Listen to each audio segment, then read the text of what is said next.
French you won't understand, but I thought that it still might be relaxing. I could try to translate it, but honestly, I think I won't be able to, especially because there is lots of technical words, actually scientific words, that even in French I sometimes don't know. So I've got this very nice edition of the book with golden sides, and maybe you know the book.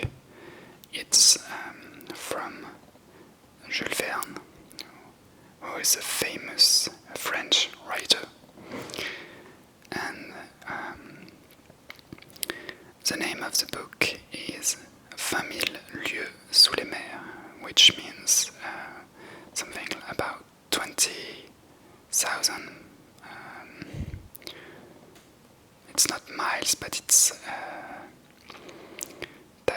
distance unit. Actually, I don't even know how many meters does it mean. So, 20,000 lieues under the seas. Okay. So, I really love this edition of the book.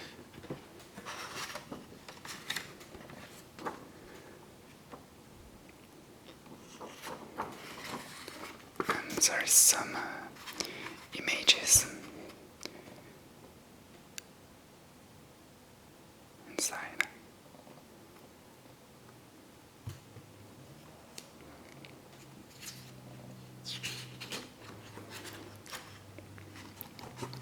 So if you don't know what this book is about, very basically it's about traveling under the seas and all around the world and discovering animals and plants that live under the sea. Very basically. Okay. So here is chapter 1. I will start reading now. Un écueil fuyant. L'année 1866 fut marquée par un événement bizarre, un phénomène inexpliqué et inexplicable que personne n'a sans doute oublié. Sans parler des rumeurs qui agitaient les populations des ports et surexcitaient l'esprit public à l'intérieur des continents, les gens de mer furent particulièrement émus. Les négociants armateurs, capitaines de navires, skippers et masters de l'Europe et de l'Amérique, officiers des marines militaires de tout pays, et après eux, les gouvernements des divers États des deux continents, se préoccupèrent de ce fait au plus haut point. En effet, depuis quelque temps, plusieurs navires s'étaient rencontrés sur mer avec une chose énorme, un objet long, fusiforme, parfois phosphorescent, infiniment plus vaste et plus rapide qu'une baleine.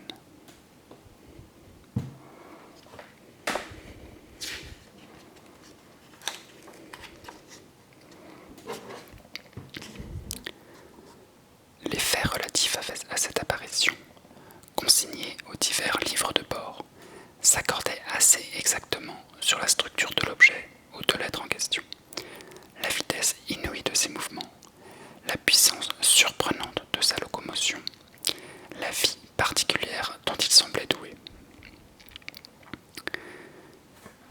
S'il était un cétacé, il surpassait en volume tout ceux que la science avait classés jusqu'alors.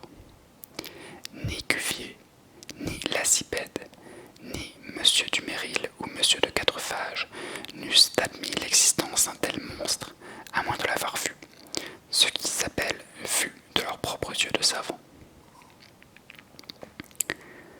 À prendre la moyenne des observations faites à diverses reprises, en rejetant les évaluations timides qui assignaient à cet objet une longueur de 200 pieds, et en repoussant les opinions exagérées qui le disaient large d'1 mile et long de 3, on pouvait affirmer, cependant, que cet être phénoménal dépassait de beaucoup toutes les dimensions admises jusqu'à ce jour par les ichthyologiste, s'il existait toutefois.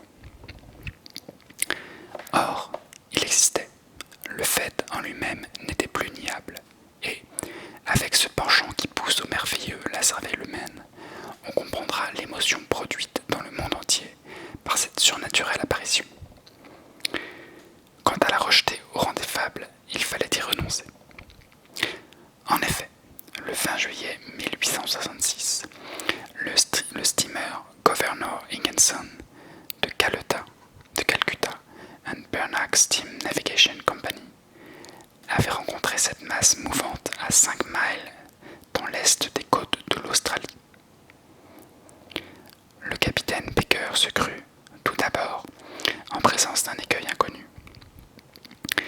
Il se disposait même à en déterminer la situation exacte quand 2 colonnes d'eau, projetées par l'inexplicable objet, s'élancèrent en sifflant à 150 pieds dans l'air.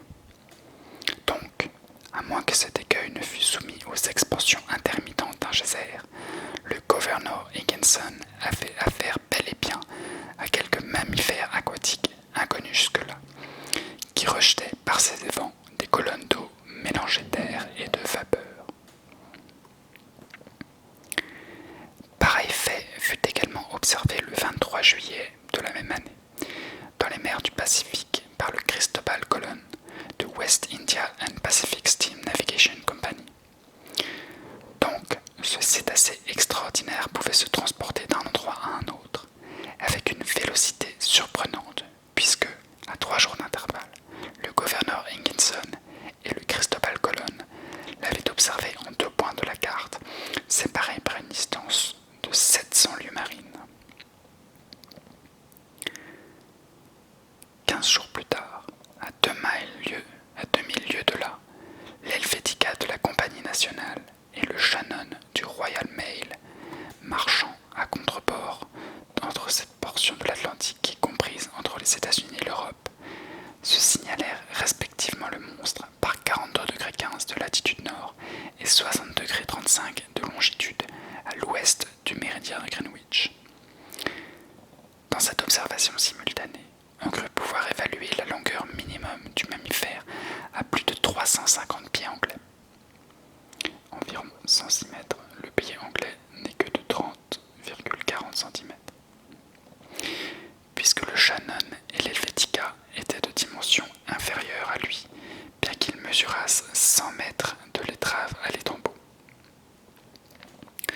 Or, les plus vastes baleines, celles qui fréquentent les parages des îles Aléoutiennes, le Kulamac et l'Ungullik, n'ont jamais dépassé la longueur de 56 mètres, si même elles l'atteignent. Ces rapports arrivaient coup sur coup.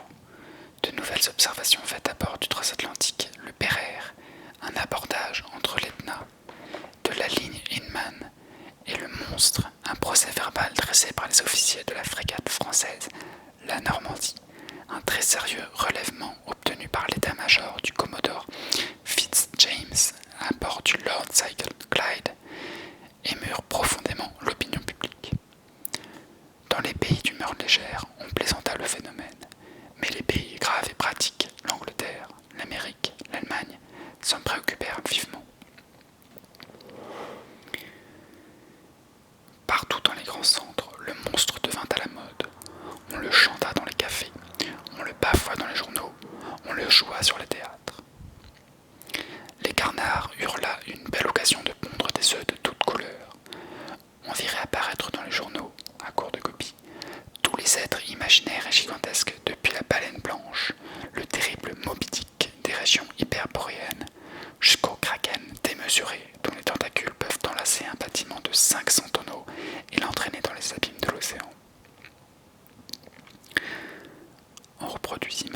procès-verbaux des temps anciens, les opinions d'Aristote et de Pline, qui admettaient l'existence de ces monstres, puis les récits norvégiens de l'évêque Pontoppidan, les relations de Paul Egede, et enfin les rapports de M.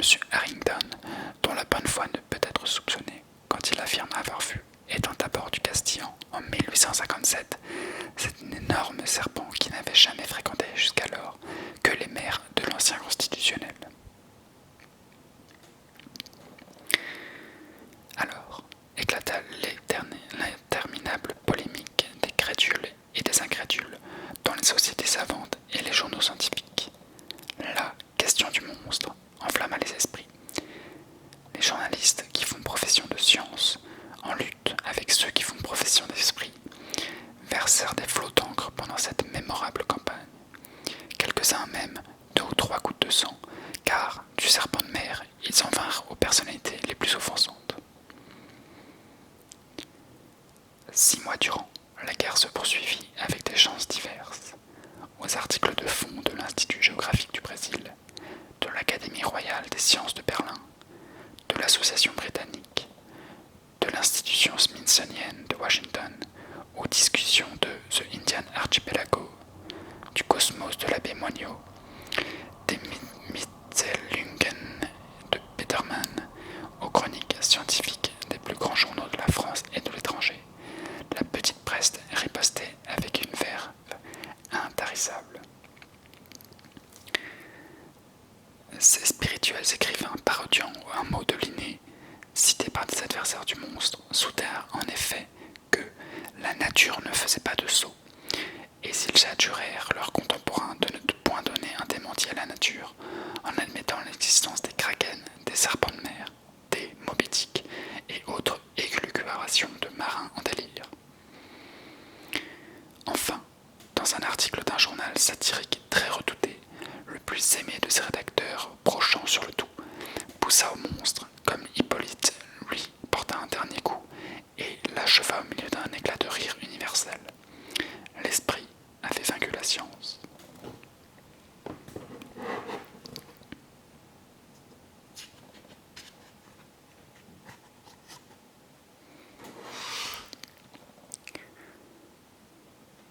Pendant les premiers mois de l'année 1867, la question parut être enterrée et elle ne semblait pas devoir renaître, quand de nouveaux faits furent portés à la connaissance du public.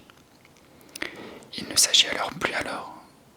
s'agit plus alors d'un problème scientifique à résoudre, mais bien d'un danger réel, sérieux, à éviter. La question prit une toute autre face. Le monstre redevint îlot, rocher, écueil, mais écueil fuyant, indéterminable, insaisissable. Le 5 mai 1867, le Moravian de Montréal Ocean Company, se trouvant pendant la nuit par 27 degrés 30 de latitude et 72 degrés 15 de longitude, heurta de sa hanche de tribord un roc qu'aucune carte ne marquait dans ses parages. Sous l'effort combiné du vent et de ses 400 chevaux vapeur, il marchait à la vitesse de 13 nœuds. Nul doute que la qualité supérieure de sa coque, le Moravian, ouvert au choc, ne se fut englouti avec les 237 passagers qu'il ramenait du Canada. L'accident était arrivé vers 5 heures du matin, lorsque le jour commençait à poindre. Les officiers de quart se précipitèrent à l'arrière du bâtiment.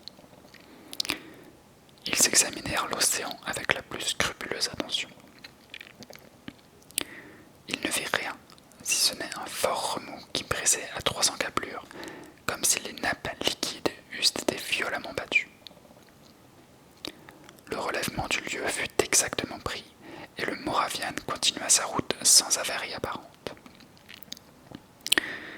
Avait-il heurté une roche sous-marine ou quelque énorme épave d'un naufrage? On ne put le savoir, mais, examen fait de sa carène dans les bassins de Radoux, il fut reconnu qu'une partie de la quille avait été brisée. Ce fait, extrêmement grave en lui-même, eût peut-être été oublié, comme tant d'autres, si, 3 semaines après, se fût reproduit dans les conditions identiques. Seulement, grâce à la nationalité du navire victime de ce nouvel abordage, grâce à la réputation de la compagnie à laquelle ce navire appartenait, l'événement eut un retentissement immense. Personne n'ignore le nom du célèbre armateur anglais Cunard. Cet intelligent industriel fonda en 1840 un service postal entre Liverpool et Halifax avec 3 navires en bois et à roues d'une force de 400 chevaux et d'une jauge de 1162 tonneaux. 8 ans après, le matériel de la compagnie s'accroissait de 4 navires de 650 chevaux et de 1820 tonnes, et 2 ans plus tard, de 2 autres bâtiments supérieurs en puissance et en tonnage. En 1853, la compagnie Cunard, dont le privilège pour le transport des dépêches venait d'être renouvelé, ajouta successivement à son matériel l'Arabia, le Persia, le China, le Scotia, le Java, le Russia, tous navires de première marche et les plus vastes qui, après le Great Eastern, eussent jamais sillonné les mers. Ainsi donc, en 1867, la compagnie possédait 12 navires, dont 8 à roues et 4 à hélices. Si je donne ces détails très succincts, c'est afin que chacun sache bien quelle est l'importance de cette compagnie de transport maritime, connue du monde entier pour son intelligente gestion. Nulle entreprise de navigation transocéanienne n'a été conduite avec plus d'habileté. Nulle affaire n'a été couronnée de plus de succès. Depuis 26 ans, les navires Cunard ont traversé 2000 fois l'Atlantique. Et jamais un voyage n'a été manqué. Jamais un retard n'a eu lieu. Jamais ni une lettre, ni un homme, ni un bâtiment n'ont été perdus. Aussi, les passagers choisissent-ils encore, malgré la concurrence puissante que lui fait la France, la ligne Cunard de préférence à tout autre, ainsi qu'il la paire d'un relevé se fait sur les documents officiels des dernières années. Ceci dit, personne ne s'étonnera du retentissement que provoqua l'accident arrivé à l'un de ses plus beaux steamers. Le 13 avril 1867, la mer était belle, la brise maniable, le Scotia se trouvait par 15,12 de longitude et 45,37 de latitude. Il marchait avec une vitesse de 13 nœuds 43 centièmes sous la poussée de ses 1000 chevaux vapeur.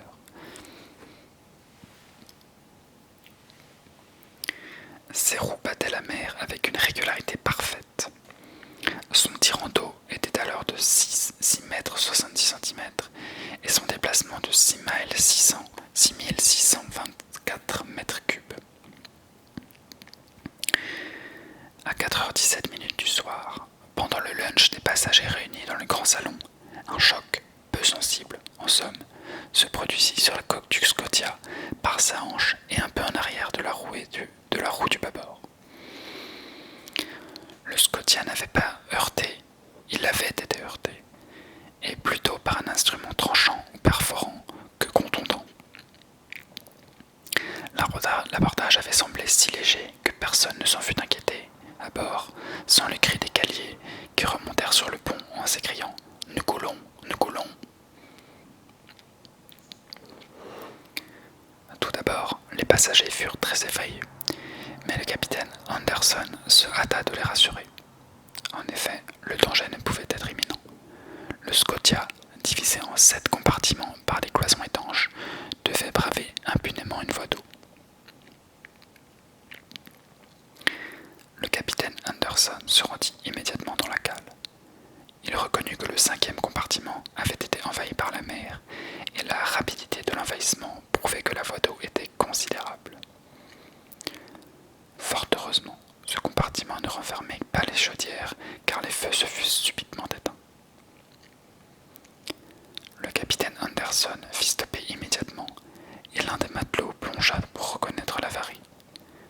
Quelques instants après, on constatait l'existence d'un trou large de 2 mètres dans la carène du steamer. Une telle voie d'eau ne pouvait être aveuglée, et le Scotia, ses roues à demi noyées, dut continuer ainsi son voyage.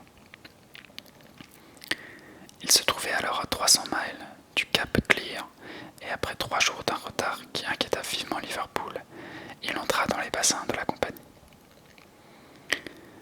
Les ingénieurs procédèrent alors à la visite du Scotia, qui fut mis en cale sèche. Ils ne purent en croire leurs yeux. À 2,5 mètres au-dessus de la flottaison s'ouvrait une déchirure régulière en forme de triangle isocèle.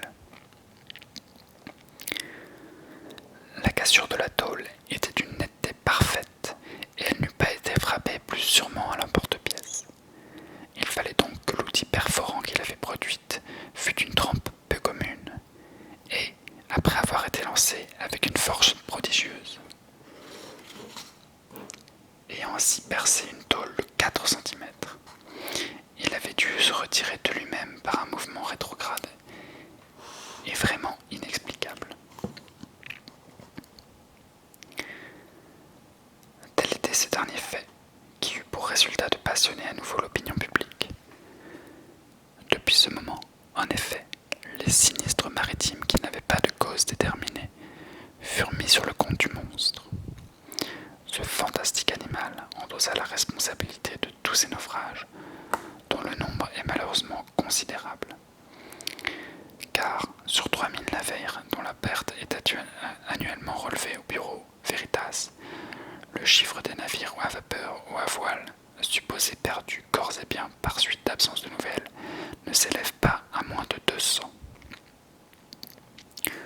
Or, ce fut le monstre qui, justement ou injustement, fut accusé de leur disparition, et grâce à lui, les communications entre les divers continents devenant de plus en plus dangereuses, le public se déclara et demanda catégoriquement que les mers furent enfin débarrassées à tout prix de ce formidable cétacé.